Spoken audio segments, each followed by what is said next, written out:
जहां एक तरफ अब अपने असली रंग में आए नफ्ताली बेनेट और यहां तक कि अमेरिका को भी जवाब दे दिया। दरअसल फिलिस्तीन मौके का फायदा उठाना चाहता था, लेकिन नफ्ताली बेनेट और लापिद ने अमेरिकी वादा को तोड़ते हुए बड़ा ऐलान किया। अब हालात ऐसे बनेंगे कि फिलिस्तीन भारत की तरफ दौड़ेगा, तो वहीं दूसरी तरफ पाकिस्तान के छोटे छोटे परमाणु बम, जिससे वो डराता है भारत को कि वो पाव पाव भर के परमाणु बम दाग देगा, उसके लिए बहुत बुरी खबर लेकर आया है भारत। 23 तारीख को भारत ला रहा है अपने सबसे घातक मिसाइलों को, और सबसे बड़ी बात है इसे छोड़ने के लिए पाकिस्तान के ऊपर भारतीय सेना को बहुत ही ज्यादा आसानी होने वाली है, और अंतर्राष्ट्रीय समुदाय भी कुछ नहीं बोलेगा अगर भारत इन परमाणु बमों को दाग देता है। तो जानेंगे क्या है मामला जिसके लिए पाकिस्तान इतना ज्यादा डरा हुआ है। इसके अलावा बहुत कुछ, आइए जानते हैं इन खबरों को विस्तार से। इजराइल और फिलिस्तीन का झगड़ा काफी पुराना है और ये झगड़ा अब फिर बढ़ता हुआ दिख रहा है। नफ्ताली बेनेट से ये उम्मीद करना कि वो नेतन्याहू से अलग कुछ निकलेंगे, ये बहुत बड़ी मूर्खता होगी अमेरिका की भी और फलस्तीन की भी, या फलस्तीन के समर्थक देशों की भी। नफ्ताली बेनेट ने अपने आने के साथ ही वो चीजें दिखलानी शुरू कर दी, जहां इजराइल ने ये फैसला लिया कि हम वेस्ट बैंक में अपने लोगों को बसाएंगे, जिसका काफी विरोध हुआ। यहाँ तक कि बाइडेन ने ये भी कह दिया कि हम इजराइल के इस फैसले का निंदा करते हैं। बहुत सारी चीजें होनी शुरू हो गई। यहाँ तक बात आगे बढ़ गई कि इजराइल के आयरन डोम को फंडिंग करने से भी बाइडेन रोकने लगे, पर अमेरिकी जनता का ऐसा दबाव पड़ा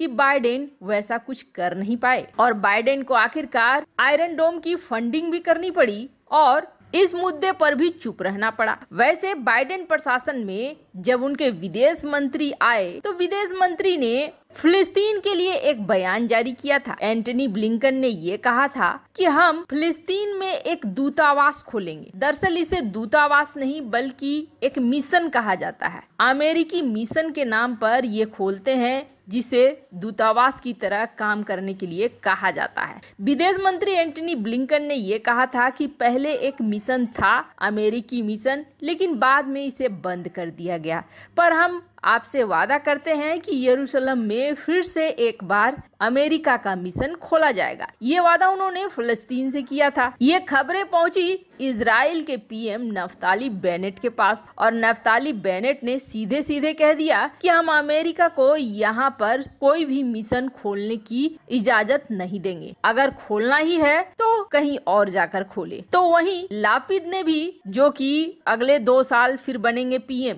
2 साल के लिए नफ्ताली बेनेट पीएम है तो अगले 2 साल के लिए यादिर लापिद बनेंगे पीएम। उन्होंने कह दिया अगर खोलना ही है तो वेस्ट बैंक में खोलें, कहीं और खोलें, हमारे यहाँ जगह नहीं है। यरूशलेम एक देश की राजधानी है और वो देश है इजराइल। आपको बता दें, ये जो यरूशलेम एरिया है इसको लेकर विवाद इसलिए चलता है कि फिलिस्तीन का दावा है कि ये उनका इलाका है और इजराइल का दावा है कि ये उनके कब्जे में है और ये उनका इलाका है। यहाँ तक कि यरूशलेम को अपनी राजधानी भी इजराइल ने घोषित कर रखी है। कहा जाता है कि 1967 में इजराइल द्वारा ये कब्जाया गया था और फलस्तीन कहता है कि इस जमीन को हमें वापस करो, हम भविष्य में इसे अपनी राष्ट्र की राजधानी बनाएंगे। अब अमेरिका जो दोनों तरफ बैलेंस बनाने के चक्कर में था, उसे तगड़ी मुंह खानी पड़ी है, क्योंकि नफ्ताली बेनेट ने साफ कर दिया है कि वो ऐसी किसी भी मांग को मानने नहीं जा रहे हैं। खैर, इस मुद्दे पर भी अब फिलिस्तीन भारत की मदद मांग रहा है। वैसे आपको बता दें, फिलिस्तीन बार बार दुहाई देता है कि भारत और इजराइल के बीच अच्छी दोस्ती है। ऐसे में भारत को कोशिश करनी चाहिए कि इजराइल फिलिस्तीन के मुद्दे का समाधान करे, पर भारत दोनों में से किसी के आंतरिक मामले में नहीं पड़ता है। वहीं दूसरी तरफ पाकिस्तानी सेना और पाकिस्तानी नेता कई बार पाव पाव भर के परमाणु बम की धमकी देते हैं, और ये धमकी इसलिए वो क्यों देते हैं? क्योंकि यहाँ पर टैक्टिकल जंग के लिए अगर तुरंत जवाब देना हो, किसी छोटे हिस्से पर जवाब देना हो, तो उनके लिए जो परमाणु बम कथित तौर पर पाकिस्तानी सेना के पास है, उसे चलाने के लिए उन्हें पीएमओ से ऑर्डर लेने की कोई जरूरत नहीं है। जबकि भारत के पास जो परमाणु बम है वो काफी बड़े विध्वंसकारी हैं, और भारत अगर ऐसा कुछ करता है, भारतीय सेना ऐसा कुछ करती है, तो उसे भारत के पीएमओ से लेना होगा ऑर्डर, जिसके बाद ही उस तरह के हमले किए जा सकते हैं। टैक्टिकल युद्ध के लिए बैलिस्टिक मिसाइलों का होना बेहद जरूरी है। बैलिस्टिक मिसाइलें वैसी मिसाइलें हैं जो कम समय में युद्ध को खत्म कर देती है, खास टारगेट पर निशाना लगाती है, और उसकी क्षति बहुत बड़े रेंज में नहीं होती है, लेकिन इतना जरूर है कि रणनीतिक तौर से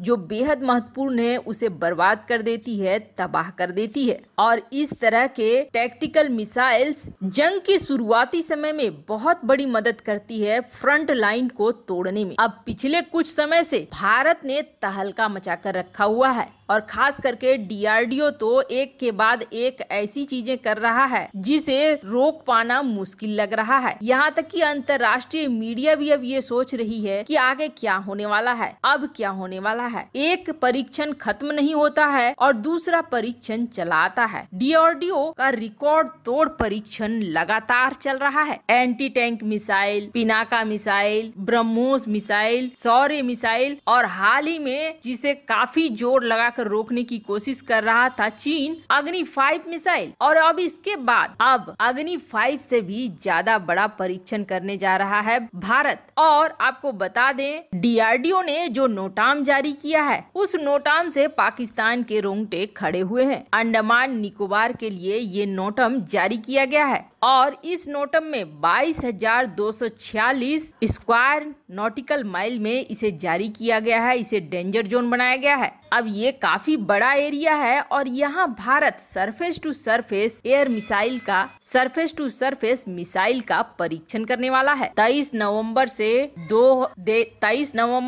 25 नवंबर तक के लिए इसे रखा गया है। अब कहा यह जा रहा है कि भारत इस इलाके में सरफेस टू सरफेस प्रणास मिसाइल का परीक्षण करने वाला है, और इस मिसाइल को खास तौर पर पाकिस्तान को ध्यान में रखकर बनाया गया है। परमाणु युद्ध की स्थिति में ये भारत के लिए बहुत ही ज्यादा एडवांटेज देगा पाकिस्तान के ऊपर। पाकिस्तान और चीनी कैंपों को ध्यान में रखकर ही इस मिसाइल को बनाया गया है और इसका परीक्षण किया जा रहा है। अब 200 किलोमीटर स्ट्राइक रेंज वाली प्रणास बैलिस्टिक मिसाइल का वैसे तो भारत ने 2020 में ही ऐलान कर दिया था। अब ये मिसाइल है क्लोज रेंज बैलिस्टिक मिसाइल, यानी खास तौर पर पाकिस्तान के उन छोटे छोटे परमाणु बमों का जवाब जिसको अंतर्राष्ट्रीय जगत में युद्ध में इस्तेमाल करना गलत नहीं माना जाता है। वहीं इस प्रणास बैलिस्टिक मिसाइल के बनने के बाद भारत इसे अपने अंतर्राष्ट्रीय दोस्तों में बेच भी पाएगा, मतलब भारतीय डिफेंस सेक्टर को एक और बड़ी मजबूती। वैसे हाल के दिनों में डीआरडीओ ने काफी कुछ कमाल दिखाया है और आगे भी दिखा रहा है। आपको क्या लगता है, क्या ये भारत सरकार द्वारा दी गई छूट की वजह से दिख रहा है? इससे पहले तो कभी इस रेंज में डीआरडीओ की तरफ से परीक्षण नहीं हुए। कमेंट कर अपनी राय जरूर बताएं। जल्द मिलते हैं अगले वीडियो में नई खबर के साथ।